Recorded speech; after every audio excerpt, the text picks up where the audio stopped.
Hello, this is Rad from RADACAD. In this video, I'm going to talk about how to write DAX expressions on a Power BI real-time dataset. This is the second part of my previous video, which was about how to write calculation in Power BI real-time streaming dataset. Previous one was about Q&A. This is about how to do it with DAX.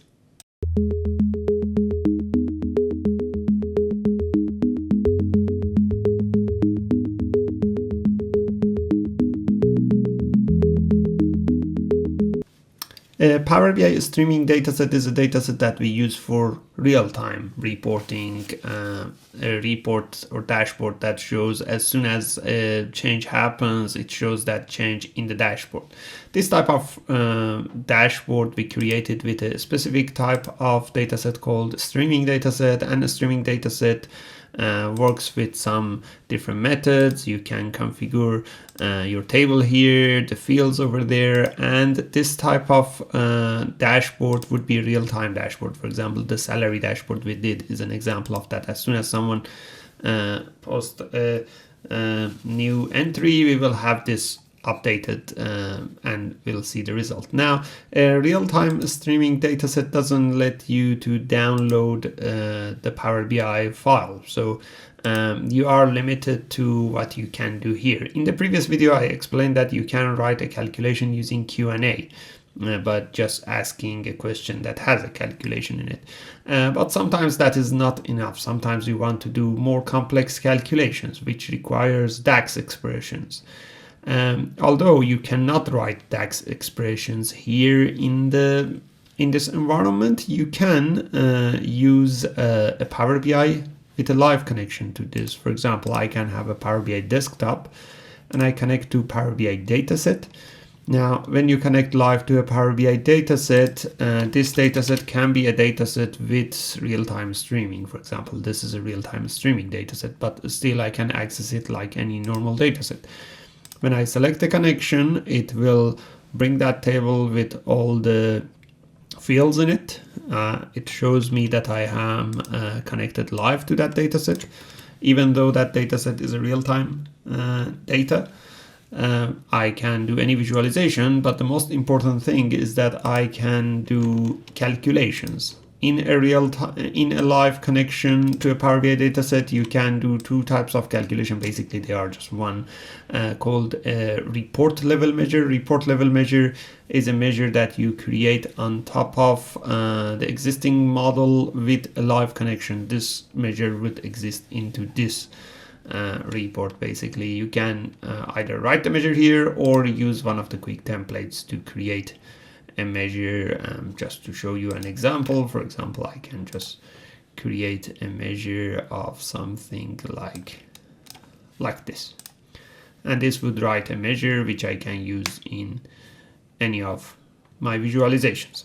So this is one way to write measures on your Power BI dataset. The only thing about this is that this is a live connection, which means that if you have a dashboard created out of the report with these calculations, they will not be updated as soon as the data changes, because they are not real-time dashboard.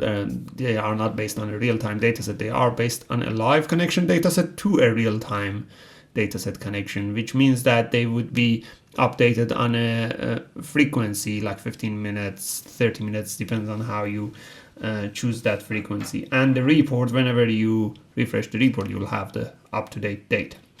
That is one way. One of the problems, however, with this way is that you can't create columns, or you cannot combine this with another dataset, which because we have recently the new feature, exciting feature added, which is direct query to Power BI dataset, you can use that. So you can actually use this option to change this model from live connection to a composite model to analysis services using at local mode. Now I have a full video explaining about this, and you can go and watch it. And there's another video about what the composite model to analysis services is and how that can be helpful. But basically what it does, it considers that Power BI dataset as a direct query source. So here you can see that this is now a table used as a direct query source. which means that I can also bring other data sets. I can bring part of data from Excel, from other data sources. And in terms of my modeling, I can also do columns and tables. So I have more flexibility in doing my modeling if I use it this way. So either live connection or direct query to a Power BI dataset, building like a composite model on top of it. Both of these options will give you more flexible modeling and calculations on top of the real-time streaming dataset. But if you just need really simple calculation like this minus that, and you need it in your Power BI real-time streaming dashboard, then I would suggest Q&A. So choose one of these two options based on your requirement. If you like this video, go ahead and subscribe into our YouTube channel. We have weekly videos of Power BI.